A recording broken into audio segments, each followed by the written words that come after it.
Assalamualaikum warahmatullahi wabarakatuh. Ketemu lagi dengan saya Sohifah Anur dalam mata kuliah metodologi penelitian.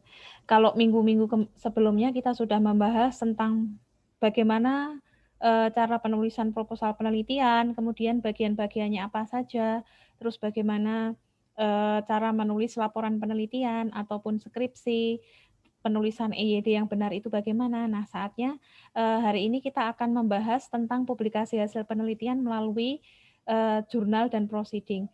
Jadi hari ini kita akan fokus membahas apa apa saja bagian-bagian yang ada di dalam jurnal dan proceeding. Apa beda antara keduanya?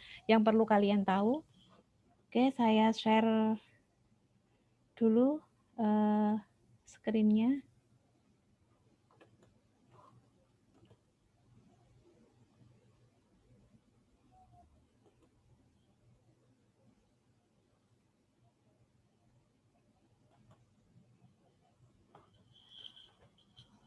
Oke. Nah, biasanya kalau Anda ingin mengikuti seminar nasional ataupun seminar internasional itu biasanya ada leafletnya. Ada leaflet, ini contohnya leaflet seperti ini. Ini konferensi internasional atau seminar internasional yang diselenggarakan tahun 2017 lalu yang saya ikuti.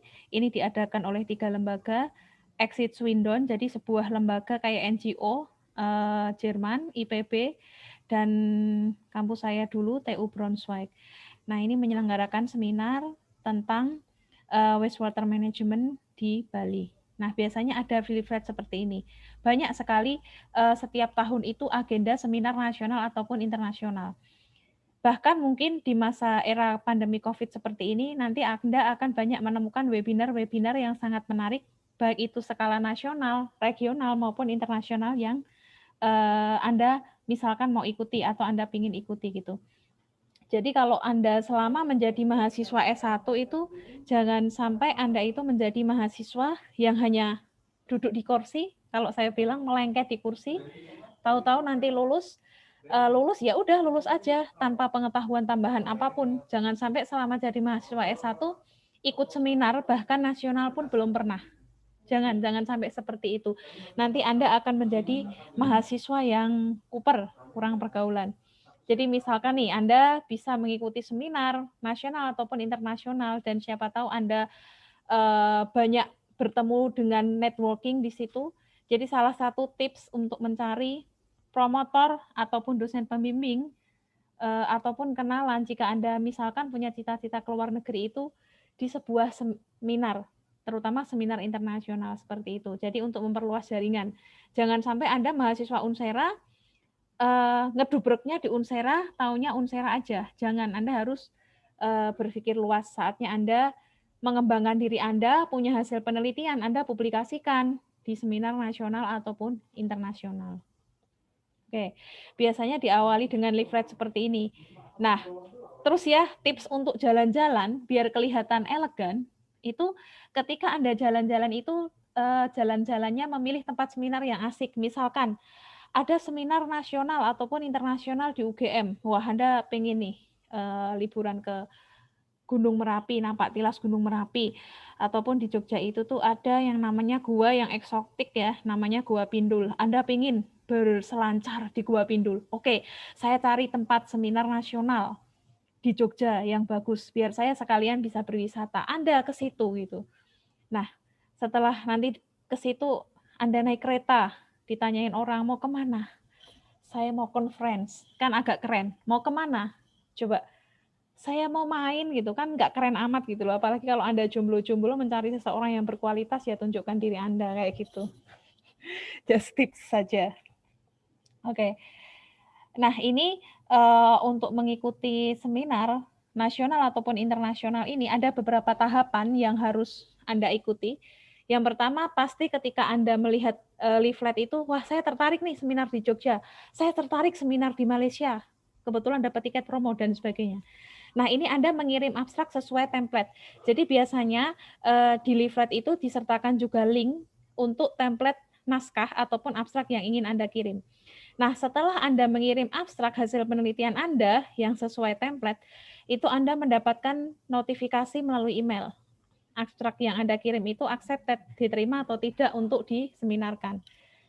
Nah, setelah itu Anda perhatikan biasanya setelah Anda mengirimkan dapat email, terus juga selain email biasanya si penyelenggara seminar itu mempunyai website seminarnya sendiri. Misalkan di UGM itu seminar internasionalnya namanya ICST.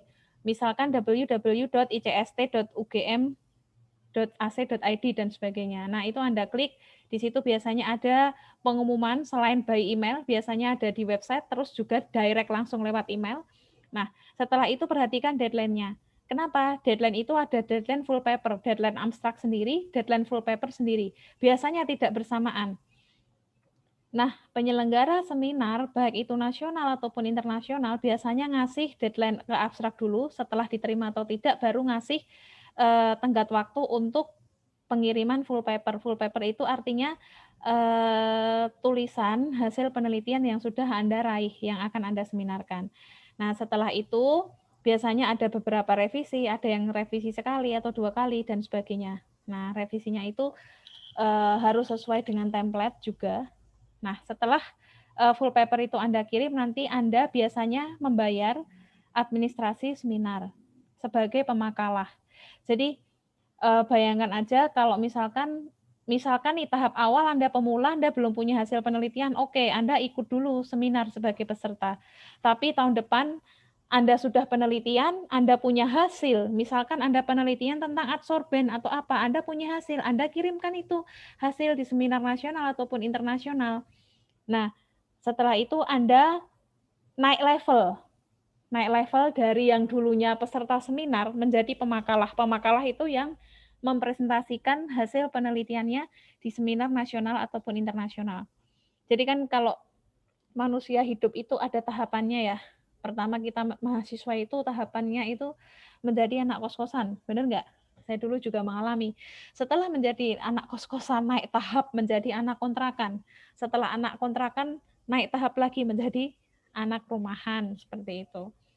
Nah, dan sebagian dari hidup begitu juga seminar. Nggak hanya hidup, seminar juga punya tingkatannya. Anda menjadi peserta, tahun depan Anda harus jadi pemakalah. Nah, selanjutnya Anda harus menghadiri seminar. Biasanya sebagai pemakalah ya, di seminar itu Anda mempresentasikan hasil penelitian Anda itu selama 10-15 menit. Oke, setelah itu selesai, biasanya Anda tanda tangan daftar hadir, daftar yang sudah presentasi, terus Anda dapat sertifikat. Nah, nanti naskahnya nunggu proceeding diterbitkan, biasanya beberapa bulan setelah seminar. Nah, ini contoh buku abstrak seminar internasional yang diselenggarakan dengan UGM. Kemudian nanti Anda dapat buku abstrak, di dalamnya itu isinya abstrak penelitian beberapa orang yang mengikuti seminar tersebut. Nah, ini contohnya. Kalian bisa lihat di dalam abstrak ada judul abstrak, kemudian ada nama pengarangnya, kemudian ada afiliasi. Afiliasi itu institusi, nama institusi Anda, misalkan dari Unsera atau dari UGM atau dari mana. Terus ada corresponding author. Corresponding author itu apa? Jadi pengarang yang bertanggung jawab untuk berkorespondensi, untuk hubungan lewat email kalau ada pemberitahuan, terus kemudian kalau ada pengumuman diterima atau tidaknya abstrak seminar, seperti itu. Nah, ini contoh abstrak seminar internasional. Otomatis kalau Anda mengikuti seminar internasional, abstrak Anda harus menggunakan bahasa Inggris ya, bukan bahasa Indonesia. Kecuali kalau Anda ingin mengikuti seminar nasional, itu pakai bahasa Indonesia. Nah, ini contoh proceeding. Ini contoh proceeding. Terus kemudian setelah proceeding itu Anda ada judul, kemudian ada pengarangnya, judul pengarang. Nah, ini bagian-bagian proceeding ya, ada beberapa bagian. Tadi judul paper dan afiliasi, terus kemudian ada abstrak maksimal 200 kata, kemudian ada keyword atau kata kuncinya 5 kata, kemudian ada introduction,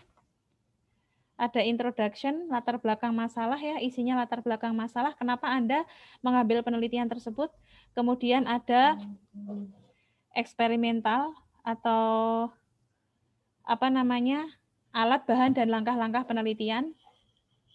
Kemudian ada experimental section itu kayak metode penelitian ya. Kemudian ada result and discussion, hasil dan pembahasan, ada conclusion atau kesimpulan, terus kemudian ada referensi atau daftar pustaka. Nah, ini contoh full paper proceeding. Ini judulnya, pengarang, ini yang saya klik ini afiliasinya, abstrak, kemudian ini keywords-nya. Kalian bisa lihat kalau proceeding itu tidak sepanjang jurnal.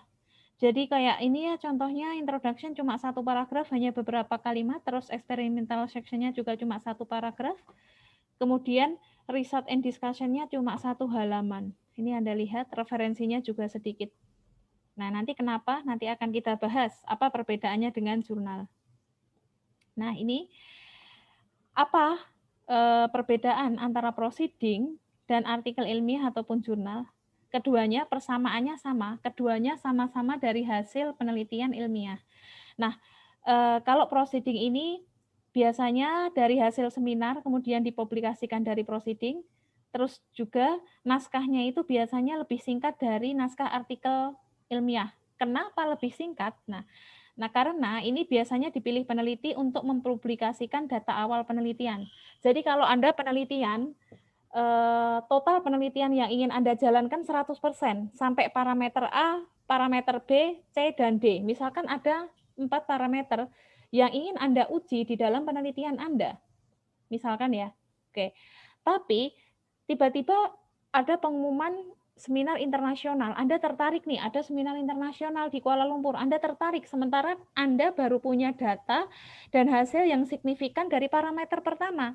Apakah Anda bisa mengikuti itu? Oh, bisa. Jadi Anda membuat abstrak, kemudian Anda mengirimkan abstrak, membuat paper hasil penelitian ini dalam 2 atau 3 halaman dari satu parameter tersebut. Nah, ini dimasukkannya ke seminar. Makanya kenapa dia lebih singkat, karena memang parameter awal di para peneliti yang didapatkan data di awal itu biasanya dikirim dalam seminar, karena dia data awal penelitian, sehingga lebih singkat. Nah, kalau jurnal, itu Anda nggak usah mengikuti seminar, jadi langsung Anda masuk ke website jurnalnya, kemudian Anda langsung submit ke jurnal yang dituju tanpa melalui seminar.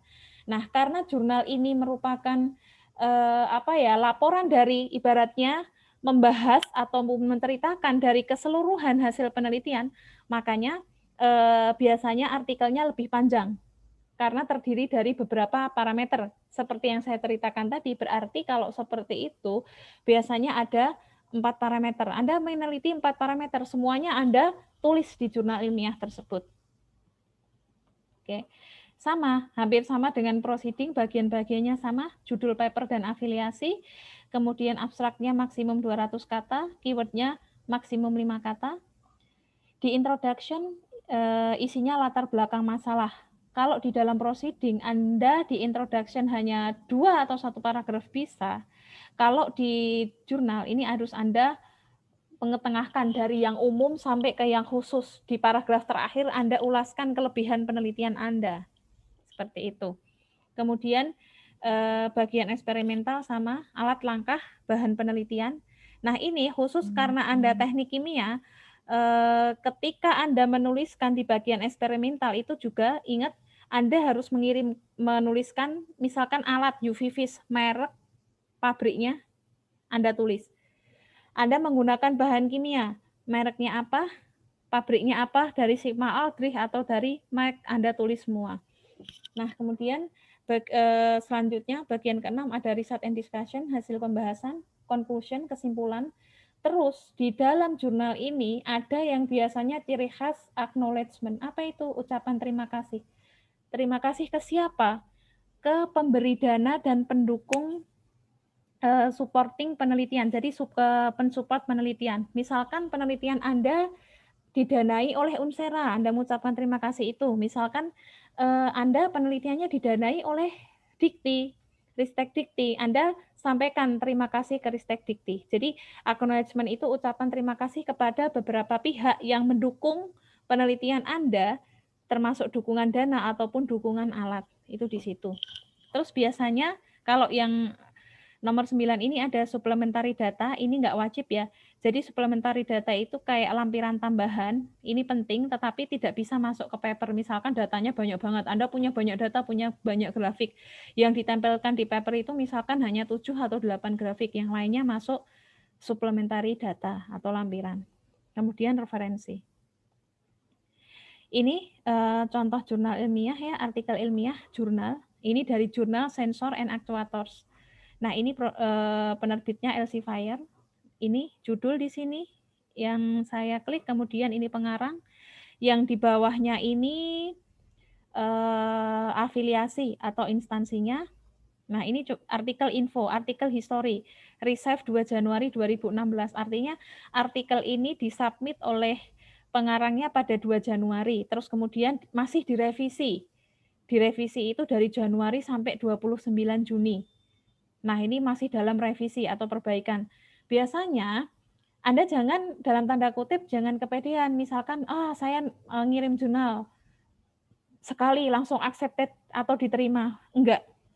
Bahkan sekelas profesor pun ketika menulis jurnal ilmiah mau disubmit atau dimasukkan ke jurnal internasional itu perlu beberapa kali revisi. Itu hal yang normal, wajar. Kenapa?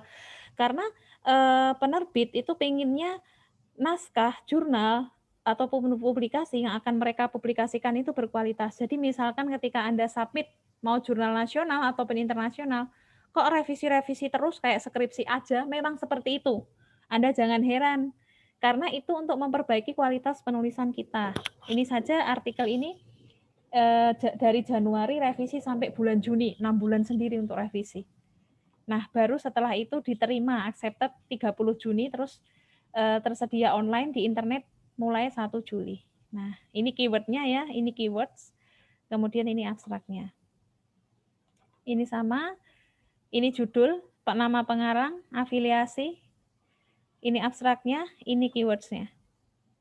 Oke, ini introduction. Nah, introduction itu baik di artikel ilmiah maupun di proceeding, Anda mulai dari hal yang umum ke hal yang khusus. Alasannya apa Anda melakukan penelitian tersebut. Nah, ini contoh eksperimental, bagian eksperimental, bagian pertama chemicals and materials. Artinya bahan kimia apa aja yang Anda gunakan. Kalian bisa lihat di sini semuanya ada mereknya. Dari diproduksi dari Sigma Aldrich, dari Merck dan sebagainya. Kemudian langkah-langkah kerjanya, yang pertama langkah sintesis, kemudian cara mendeteksinya, kemudian instrumentasi atau karakterisasinya pakai apa, UV vis. Lihat, kalian bisa lihat di sini UV vis-nya merek ASEAN Optics, produksi USA. Terus kemudian FTIR-nya mereknya Perkin Elmer dari Jerman. Misalkan temnya merek Geol 30100. Nah, ini seperti itu. Jadi Anda harus menulis selengkap-lengkapnya untuk bagian eksperimental. Kemudian di bagian research and discussion baru Anda tampilkan hasil penelitian Anda. Jadi Anda itu kalau menampilkan hasil penelitian jangan banyak kata-kata, tapi juga Anda perlu dengan grafik, kemudian foto, kemudian tabel, seperti itu. Nah, ini bagian conclusion. Biasanya diawali dengan in conclusion atau we have developed bla bla bla bla dan sebagainya. Artinya apa sih yang artinya itu apa sih yang sudah Anda capai untuk penelitian Anda, itu masuknya ke conclusion. Terus kemudian ini ucapan terima kasih, acknowledgement. Misalkan ini, the author thanks to Department of Science and Technology India for providing the financial support. Nah, ini karena pengarangnya tadi yang jurnal saya contohkan tadi India, nah ini mengucapkan terima kasih. Terus kalau ini acknowledgement dari saya, karena waktu itu saya S3 didanai disertasi saya oleh Dikti, saya mengucapkan terima kasih ke Dikti, saya didanai oleh Exit Swindon Jerman, saya berterima kasih di situ, seperti itu. Nah, ini supplementary data biasanya ada di artikel ditulisi supplementary data associated with this article can be found in the online version, dikasih linknya ya.